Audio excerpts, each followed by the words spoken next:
Caro estudante, tudo bem? Como você já sabe, eu sou o professor Júlio Zamarian e essa é a nossa terceira aula da disciplina de História do Pensamento Político e Econômico. Na nossa aula de hoje, nós vamos trabalhar com o tema da História Econômica e o Pensamento Econômico Moderno e Contemporâneo. Lembrando daquela divisão clássica da história, quando eu falo pensamento moderno, falo pensamento contemporâneo, estou pensando mais recente. A história moderna começa pós século XV, pelo menos, né, com aqueles três grandes movimentos, a reforma religiosa, as grandes navegações e o renascimento. E quando eu falo de história contemporânea, eu estou me referindo ao período pós 1789, pós-Revolução Francesa. Vamos ao quadro para entender um pouco melhor o que nós vamos trabalhar nessa nossa teleaula. Então, na primeira parte da nossa aula, nós vamos falar sobre as revoluções econômicas, transformações profundas na forma de produzir os nossos víveres, ou seja, aquilo que a gente precisa para produzir. E a gente vai ver que essas revoluções, elas começam com uma revolução agrícola, marcada pela produção de alimentos. Posteriormente, uma revolução comercial, que tem a ver com a circulação das mercadorias, e a revolução industrial, com a produção dos manufaturados. Então, uma revolução que é agrícola, comercial e industrial. Essas revoluções são contínuas e naturais ou são resultantes de práticas de discursos produzidos pelos seres humanos? Bom, a gente vai discutir isso durante a aula, né? Mas para dar um spoiler para você, esses movimentos não são naturais. Esses movimentos têm relação com as indas e vindas, com os processos que os seres humanos colocam e têm relação com o que está acontecendo. Mas tem uma palavrinha ali que é muito importante, revolução. Afinal, para a história, o que é uma revolução? Quando a gente pensa em revolução, nós pensamos numa mudança drástica, numa mudança abrupta.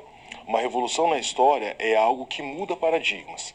Então vamos pensar como exemplo uma revolução que a gente vai trabalhar hoje, que é a Revolução Industrial. A Revolução Industrial não tem só relação com as máquinas, com as invenções. Ela mudou o cotidiano, o dia a dia das pessoas. Não mudou só a forma como elas trabalhavam, mudou a forma como elas viviam, como elas se relacionavam com o trabalho, como elas se relacionavam dentro da sociedade, mudou a paisagem, as habitações. Então, é uma mudança muito drástica na vida das pessoas. A Revolução Agrícola foi assim. Antes de ter agricultura, o ser humano ele era nômade, vivia da caça, da pesca, da coleta de frutos.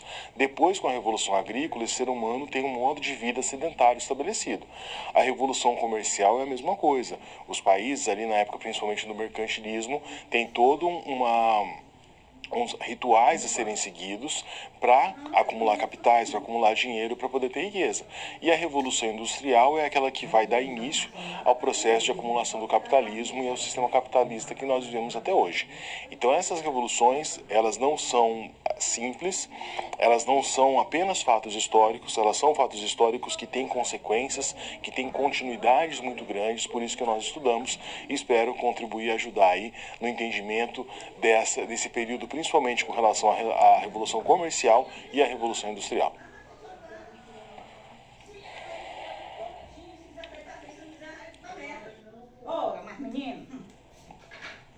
Origens da economia mundial contemporânea. Então vamos falar um pouquinho sobre como está organizada esse sistema, que é o sistema econômico contemporâneo, ou seja, muito mais próximo a nós. Você vai perceber que essa aula ela é de mais fácil entendimento do que as aulas anteriores. Por quê? A história que eu estou tratando aqui ela é cronologicamente mais próxima. Então, alguns conceitos, algumas ideias, alguns autores que eu vou trabalhar, você vai ter mais facilidade de compreender. Vamos ao quadro. Então, no século XV, você tem ali o surgimento das chamadas potências mundiais. E é interessante perceber que um país que hoje é uma potência já tinha potencial, perdão da repetição, de o ser antes de hoje. Professor, o que você está falando? Estou falando da China. A China hoje, sem dúvida nenhuma, é um país extremamente proeminente no mundo. Em que sentido? A China é um país que tem uma economia muito forte, tem uma industrialização pesada, exporta horrores para vários países. Boa parte do que nós compramos, que tem relação com tecnologia, por exemplo, no Brasil, vem da China.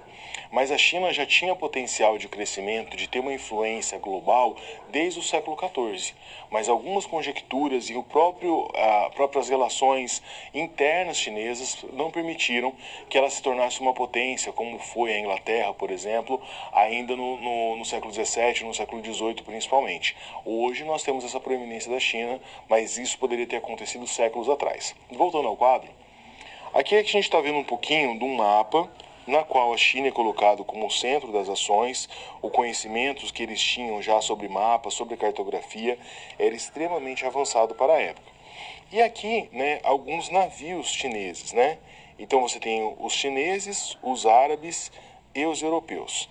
Né? Nós não somos especialistas em barcos, mas nós vamos perceber o seguinte, aqui também os da Índia. Os chineses, eles têm uma construção bem mais afinada, bem mais refinada, complexa, do que um simples navio europeu. O que isso significa? Significa que os chineses tinham tecnologias mais avançadas com relação à navegação do que os próprios europeus naquele período. A China e a Índia eram muito mais desenvolvidas tecnologicamente que a Europa no período das grandes navegações. No início da dinastia Ming, por exemplo, que é do século XIV até o século XVII, a China era líder mundial no uso de armas baseadas em pólvora, construção naval e navegação, na produção de porcelanas e vários outros produtos. Só que a China tinha uma questão que existe até hoje, obviamente, mas que na época tinha mais peso, que é uma questão geográfica. A China estava distante geograficamente desses centros europeus e a China olhava muito para si mesma. Ela estava preocupada com dominar os seus próprios territórios, organizar as suas demandas. Ela não tinha esse olhar para fora. Talvez os países europeus, por conta do seu tamanho, por conta das dificuldades internas, tinham essa questão da expansão, da exploração, da conquista de novos territórios. A China, como já tinha um território bastante dimensionado naquele período, não tinha esse interesse e acabou se enclausurando, enquanto os países europeus, com uma política mais avançada. Percebam que capacidade eles tinham, tecnologia até mais avançada do que os europeus, mas eles não tinham um direcionamento do Estado. Respondendo aquela primeira pergunta quando eu comecei a aula, essas mudanças relativas aí à economia, elas são naturais, elas vão acontecendo, ou tem um direcionamento dos seres humanos, tem um direcionamento dos governos? A gente está vendo que existe esse direcionamento sim. Voltando ao quadro. No século XV, as chamadas redes comerciais.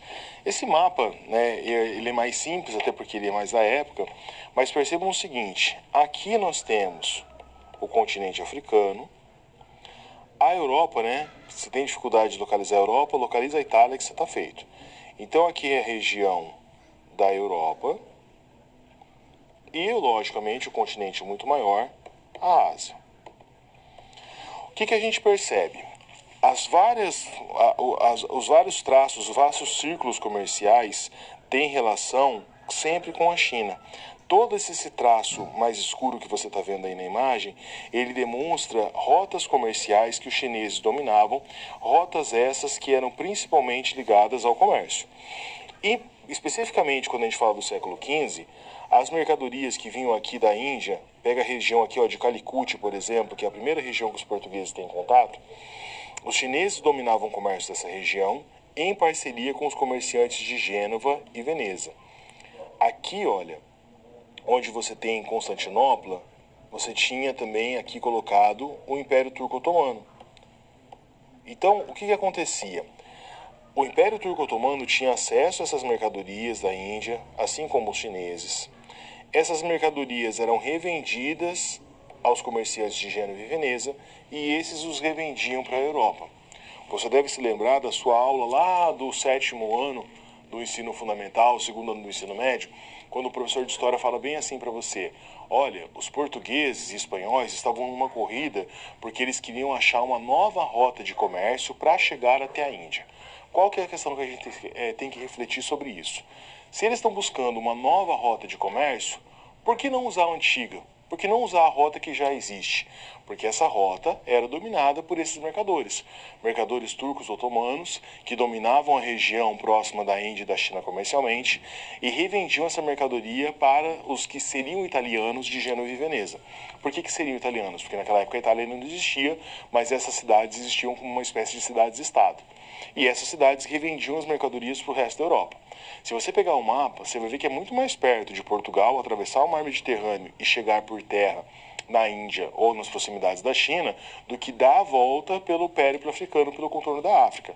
Mas eles queriam um caminho alternativo para fugir desse comércio que já existia. Aí conseguem contornar a África, conseguem ter acesso a Calicut, e a partir daí uma nova rota comercial está estabelecida. Então a rota já existia, era dominada por esses povos que portugueses e espanhóis em primeiro lugar e depois os outros europeus queriam contornar. Voltando ao quadro, nós temos no século XV, então, formas de política econômica bastante destacadas. Dentro dessas formas, nós temos aqui aquelas que foram sendo colocadas, hora ou outra, por um país. Então, primeiro, a forma política econômica que se destacou a China ficou conhecida como o internalismo. O que era esse internalismo? Era uma ampliação do controle e das potencialidades internas, ou seja, aquilo que eu coloquei da China meio que se enclausurando no seu próprio umbigo. Nós tínhamos uma política importante também chamada territorialismo. No territorialismo havia a expansão territorial e populacional com fins capital como meio, destaque para a Espanha e Portugal. Então essa expansão territorial que permitiu que Portugal, que é um país tão pequeno, e a Espanha também, formassem grandes impérios na era moderna. Já o capitalismo, que já é mais recente, é de século XVIII para frente pelo menos, é um controle e um acúmulo dos fluxos de capitais como fim, territorialidade como meio, não como objetivo, e o destaque para italianos, holandeses e ingleses. Então, qual que é a evolução que você percebe da política capitalista de ingleses, de franceses, para a territorialista de Portugal e Espanha? Portugal e Espanha tinham como objetivo a terra, conquistar esse território e extrair dali esse território. Aliás, extrair desse território as riquezas. Os países que têm o controle capitalista, o objetivo deles é aumentar o capital, é aumentar os fluxos, é gerar mais dinheiro. Ter territórios é um meio para esse objetivo, é um meio para poder ter esse dinheiro. Mas o dinheiro que vai gerar a economia, ao contrário dos portugueses, em que o foco vai ser o território.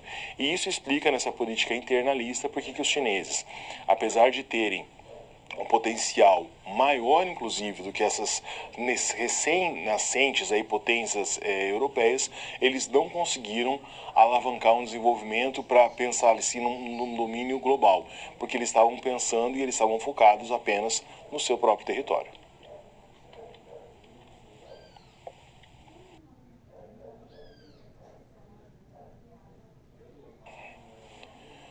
Mercantilismo e fisiocracia. O mercantilismo eu já citei algumas vezes aqui para você, mas só para a gente ter uma relembrando. O mercantilismo ele é uma base do que seria o capitalismo.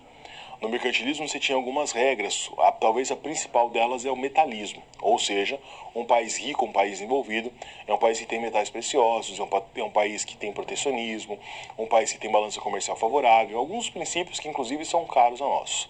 A fisiocracia tem a ver com a terra, tem a ver com o território, mas aqui no nosso quadro a gente vai entender um pouco mais sobre isso. Vamos ao quadro.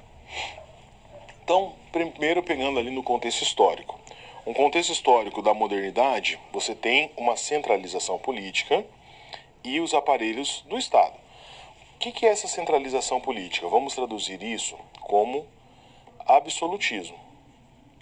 O sistema absolutista, que proporcionou a formação das monarquias nacionais modernas no século XV, principalmente, Portugal, Espanha, depois a França e a Inglaterra, esse modo de organização, ele suplantou a política que era a política do feudalismo anterior na Europa.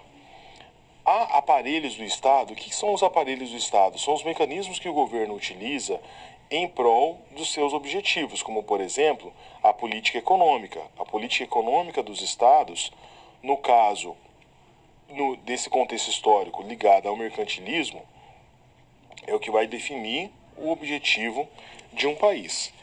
Para nós, réis mortais, talvez esse contexto, ou melhor dizendo, esses desmandos e mandos do governo, essas ações direcionadas do governo possam parecer abstratas, mas elas não são.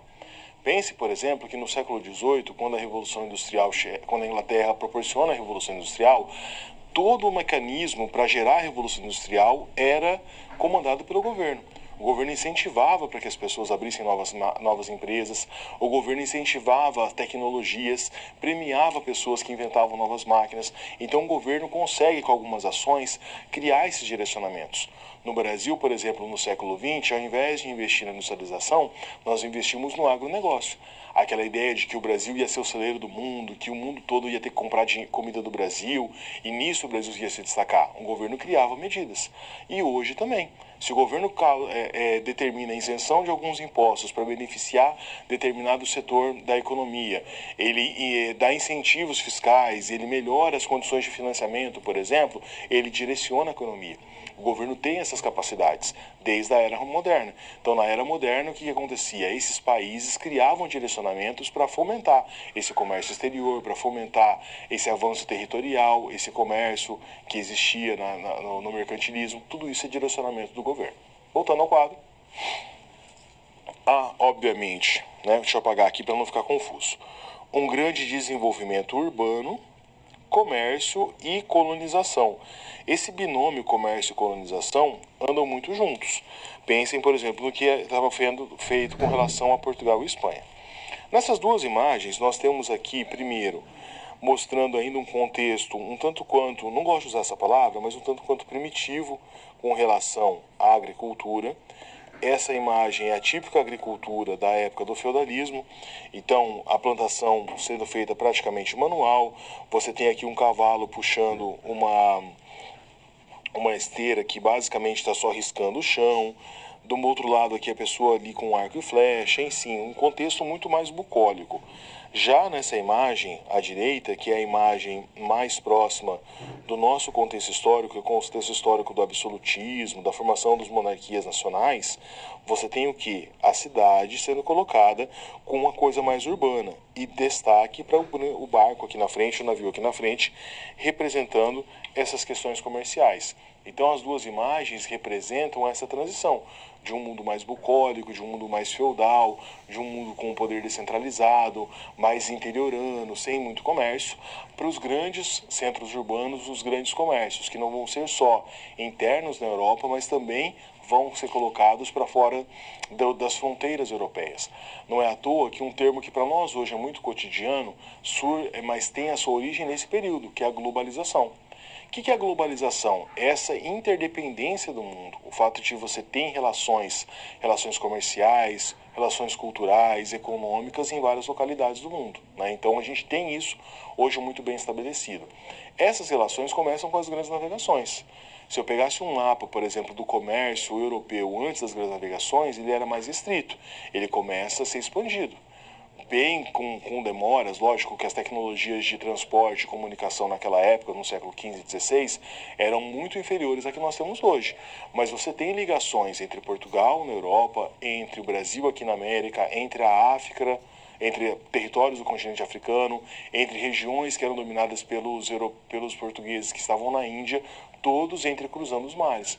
Então você tem esses contatos, essa interdependência mundial desde esse período, no século XV e XVI, na globalização. Então é uma transição, é o que eu falei, é uma revolução, é uma mudança de paradigma com relação à maneira como as pessoas viviam e se organizavam economicamente. Voltando ao quadro, agora falando do mercantilismo. A gente pode citar vários pensadores, mas grosso modo, quando eu falo dos defensores ali do mercantilismo, eu estou falando do Thomas More e do Jean-Baptiste Colbert. Colbert é um personagem bastante interessante, porque ele vai ser muito influente na França com relação ao colonialismo francês. A origem da riqueza tem relação no mercantilismo com a posse de metais que permitem a circulação de produtos. Então o ouro, é uma representação daquilo que eu posso comprar. Então eu posso comprar casas, eu posso ter moinhos, viagens, posso inclusive ter tempo para fazer as coisas que eu me agrado, bebidas, alimentos, diversão. Então, enfim, o fato de eu ter o dinheiro significa que eu posso alcançar esses outros produtos. A política econômica dentro do mercantilismo começa com o colonialismo ibérico. Quando eu falo ibérico, eu estou me referindo, obviamente, a Portugal e Espanha. O industrialismo francês e comercial inglês. Então o mercantilismo tem o seu viés muito forte, primeiramente no colonialismo ibérico.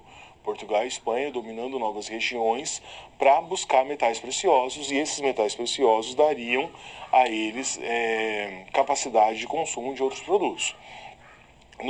Com relação à França e à Inglaterra, principalmente com a Inglaterra, você já tem a questão da industrialização sendo colocada. Então, o patamar muda um pouquinho, o viés ali vai mudar um pouco. Quando da expansão comercial, expansão urbana, territorial dos ibéricos de Portugal e Espanha, os espanhóis tiveram mais sorte. Por quê? Nas regiões que eles dominaram na América, eles chegaram a encontrar grandes civilizações que já dominavam a metalurgia. Então, tanto no Império Inca quanto no Império Azteca, os espanhóis encontraram ouro. Esses povos já utilizavam ouro, já tinham metalurgia para fazer adornos, fazer vários outros produtos. Então, essa conquista desses povos foi difícil, né, consanguinária, e eles conseguiram ter contato com esses metais preciosos de uma maneira muito rápida. Chegavam aí, como diziam, tropeçando em ouro, tropeçando em prata. Os portugueses não tiveram tanta sorte. Se você parar para pensar, a descoberta do Brasil é por volta de 1500 precisamente. De 1500 a 1530 é chamado período pré-colonial. Então, os portugueses estavam cuidando ali para o território não ser invadido. 1530, colonização efetiva, 1535 aproximadamente. O ouro só vai ser descoberto no Brasil em 1695. Então, eles chegam aqui no início do século XVI e eles só vão encontrar ouro no final do 17, quase 200 anos depois. Por isso que os portugueses começam a investir em outros empreendimentos para lucrar com a colônia. Então você tem ali a produção do açúcar, depois o extrativismo e até a descoberta do centro aurífero ali na região das Minas Gerais. Mas demora muito.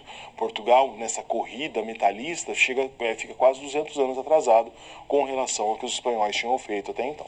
Voltando ao quadro. Agora falando da fisiocracia. Nós falamos do mercantilismo, vamos falar dos fisiocratas. Se no mercantilismo a riqueza é medida pela quantidade de metais preciosos que você tem, os fisiocratas defendiam, como a nossa imagem aqui pode muito bem mostrar, a terra. A terra, para os fisiocratas, era a medida de riqueza. Seus principais defensores são François Quesnay e Juan Turgot. A origem da riqueza, então, é a produção na terra. E a política econômica é baseada no deixa fazer, deixa passar. Imposto único sobre a aristocracia rural e a territorialidade. Você não precisa se esforçar muito para entender que os fisiocratas, eles detinham um pensamento que agradava boa parte da elite daquele período. Na elite, nos países europeus, era propriedade de terra. Então valorizava essa propriedade de terra, dizendo que um país é rico pela quantidade de terras que ele tem. A terra é a medida de riqueza, não é o metalismo, não é o comércio, nem tampouco é a industrialização que estava sendo pensada naquele período. Os fisiocratas defendiam a terra, defendiam as riquezas que a terra poderia gerar, então leia-se agricultura. Guardadas as devidas proporções, é lógico que a fisiocracia em si não existe mais, mas você tem vieses disso na contemporaneidade. Você tem políticas hoje que defendem uma industrialização forte, eles falam de uma política neodesenvolvimentista no Brasil, por exemplo. Você tem políticos que falam sobre investimento em tecnologia, educação, para que o Brasil tenha um alavanque aí nesses sistemas. E você tem pensadores que ainda defendem o agronegócio, né? Você tem propagandas na televisão, você tem imagens defendendo essa ideia do agro. A agricultura é importante, é fundamental e sempre vai ser. Mas um país tem que ser um direcionamento para além da agricultura, porque a agricultura dos grandes latifundiários gera lucro para os grandes proprietários de terra.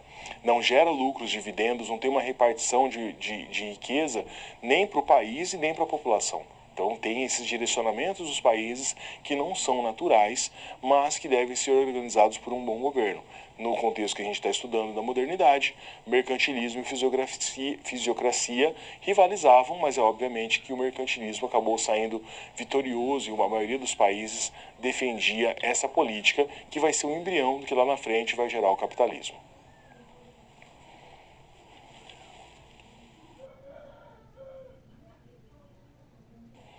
Origem da escola clássica do liberalismo. Por que a gente vai falar de liberalismo? Porque a gente não consegue desassociar liberalismo de capitalismo. Uma coisa está ligada à outra. A política de buscar novos capitais, buscar novos lucros, novas riquezas, tem relação com essas práticas do liberalismo. Vamos ao quadro. Então, quando eu falo de liberalismo, não tem como não falar do Adam Smith, de 1723 a 1790, o iluminista inglês do século XVIII. As suas principais obras, a Teoria dos Sentimentos Morais, mas aquela que é mais conhecida por todos nós é A Riqueza das Nações, na qual ele define o caráter com que as nações devem conquistar a sua riqueza. O objetivo do Smith era demonstrar o estado absoluto, desenvolver a economia e distribuir riquezas. Ele pensava na riqueza não para um pequeno grupo, mas para vários grupos. Segundo Adam Smith, a origem da riqueza tem relação com a capacidade produtiva, ou seja, com o valor do trabalho. O valor de uso, que era a utilidade para a pessoa, e o valor de troca, que tinha relação com o trabalho empregado. Você lembra que nós estamos falando sobre mudanças comportamentais, mudanças de paradigma. O Adam Smith propõe uma mudança muito interessante. Por quê? Diferente do mercantilismo, confundi mercantilismo com metalismo. Diferente do mercantilismo, que defendia o metalismo, ou seja, a riqueza de um país tem a ver com os metais preciosos. Diferentes dos fisiocratas, que defendiam que a riqueza de um país tem relação com a terra. Adam Smith vai falar que a riqueza de um país tem relação com o trabalho, com a sua capacidade produtiva. Então, ou seja, um país que produz bastante, comercializa bastante, vende bastante, esse país tem a riqueza. E ele consegue fazer uma transposição interessante entre o valor dessa troca e o valor empregado. Ou seja, o que faz que um relógio seja mais caro que uma caneta? Tem a ver com os materiais? Sim, mas tem a ver com o valor empregado para produzir algo. Eu demoro muito mais para produzir um relógio do que para produzir uma caneta. Então, por isso, esse valor empregado, essa valorização do trabalho, é o cerne do liberalismo econômico lá do Adam Smith. Para ele, valorizando o trabalho e partindo do pressuposto que todas as pessoas têm capacidade de trabalho, eu estaria tirando a riqueza das mãos dos pequenos grupos. Na fisiocracia, por exemplo, são os proprietários de terra que tinham riqueza. No metalismo, a mesma coisa. Você tem pessoas ligadas à extração de metais preciosos que têm esses recursos. Com o liberalismo, com a valorização do trabalho, eu consigo pluralizar um pouquinho essa questão da riqueza. O problema é que o sistema capitalista vem e acaba sempre tendendo a concentrar mais riqueza nas mãos daqueles que já são os meios dos donos de produção. Mas a ideia inicial do Smith tinha relação com essa mudança aí e com a pluralização da riqueza de uma nação. Voltando ao quadro, então falamos aqui do Smith. Vamos agora para a política econômica clássica, a famosa mão invisível que vai regulamentar o mercado. Segundo essa teoria, você tem uma divisão do trabalho, uma organização técnica do trabalho, você tem uma oferta e uma demanda, o preço é um indicador de produção, a concorrência, força de mercado que aumenta a produtividade, e a regulação, direcionar as paixões para o bem comum. Então, a divisão do trabalho tem relação com a organização técnica. Então, imagine numa empresa, você tem várias pessoas com várias funções diferentes. A lei da oferta e da demanda é aquela que tem mais relação com a mão invisível do mercado. É aquele exemplo clássico da banana. Tem muita banana no mercado, o preço desce. Tem pouca banana no mercado e a demanda aumenta, o preço sobe.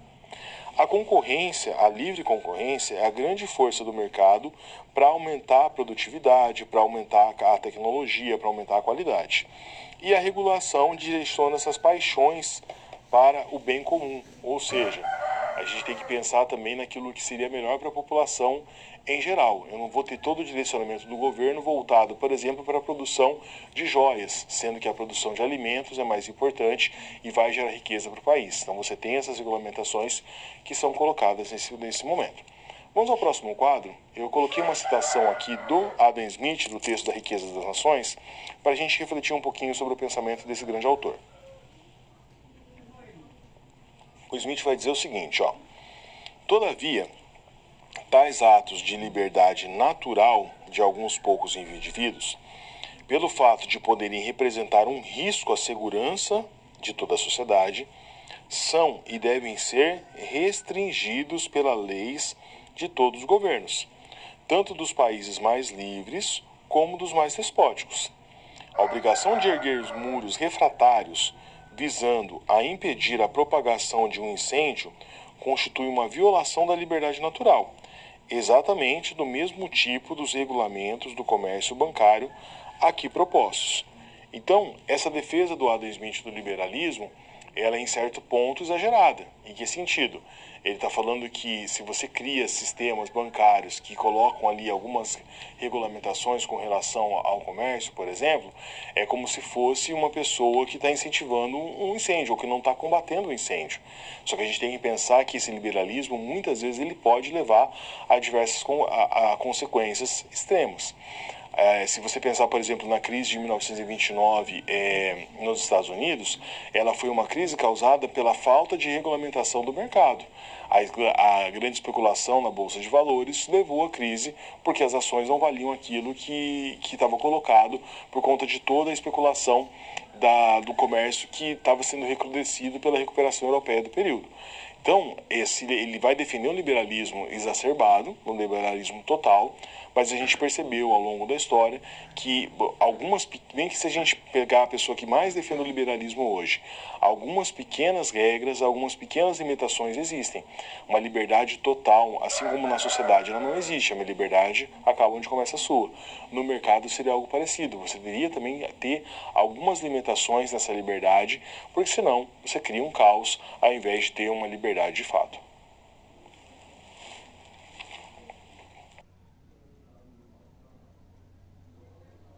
Economia política moderna e o cinema contemporâneo.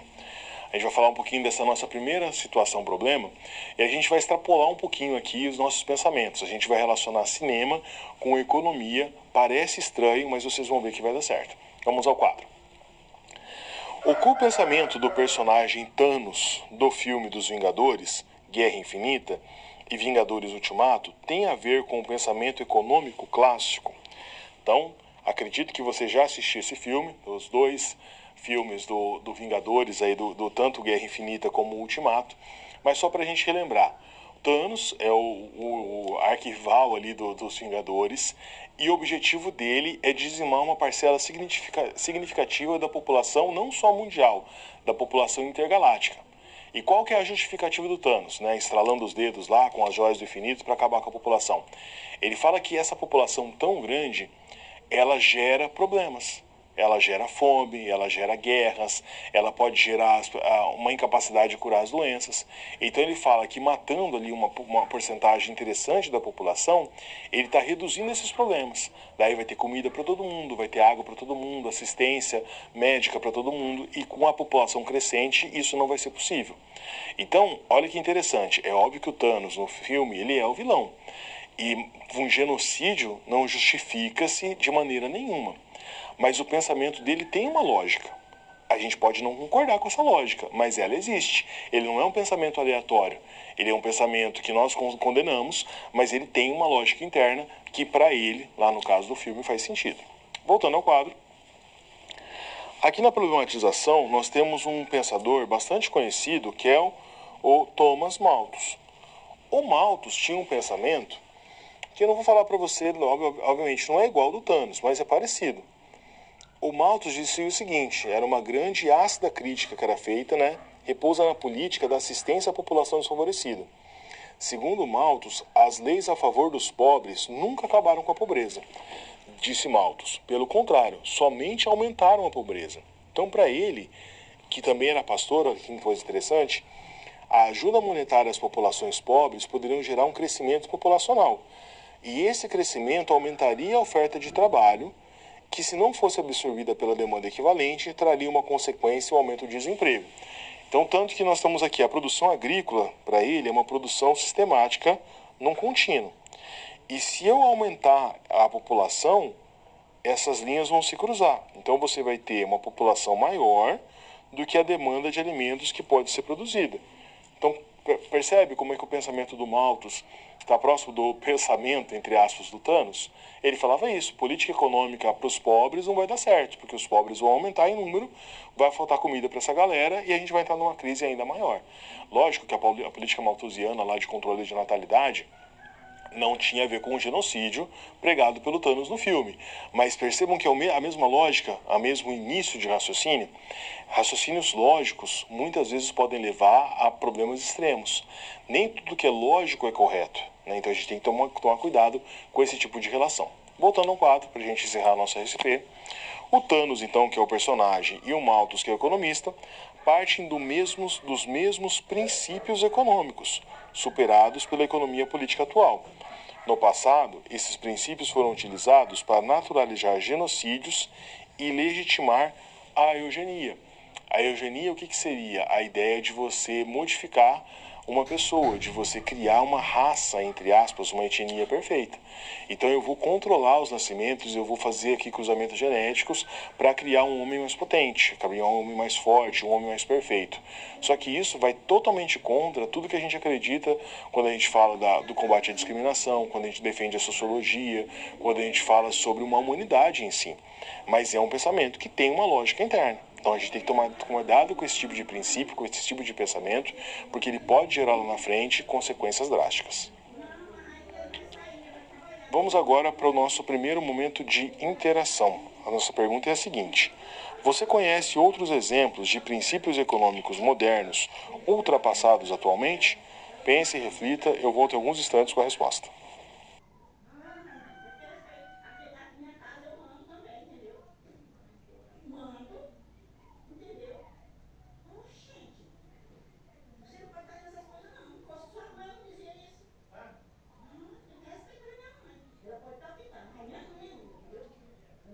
Cala a boca aqui, tá com aquela merda ali. Não pode falar, eu não gosto. Vai falar pra lá embaixo, ninguém é surdo aqui.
Bom, respondendo a nossa pergunta, nós conhecemos outros princípios econômicos modernos que estão superados.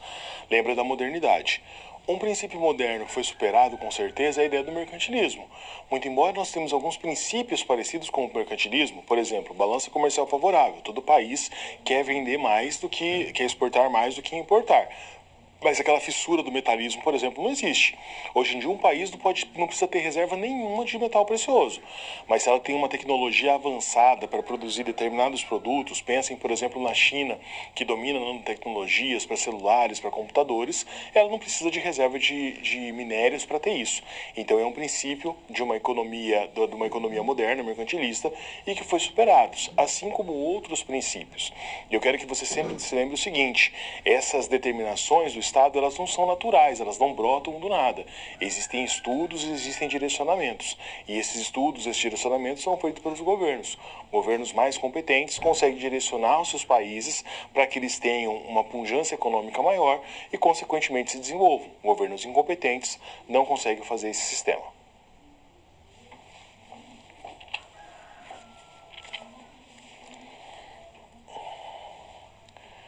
A Revolução Industrial. A Revolução Industrial, para começar, ela não tem uma data específica. Ela não é igual à Revolução Francesa, que é 1789, ou outros movimentos. Ela tem ali o seu início por volta de 1750, no século XVIII, na Inglaterra. A gente pode discutir sobre as características inglesas que fizeram com que ela tivesse uma proeminência na industrialização, mas principalmente a questão do governo. O governo inglês já era um governo moderno, já era uma monarquia que tinha passado por um processo de retirada do absolutismo, muito precoce, ainda no século XVII.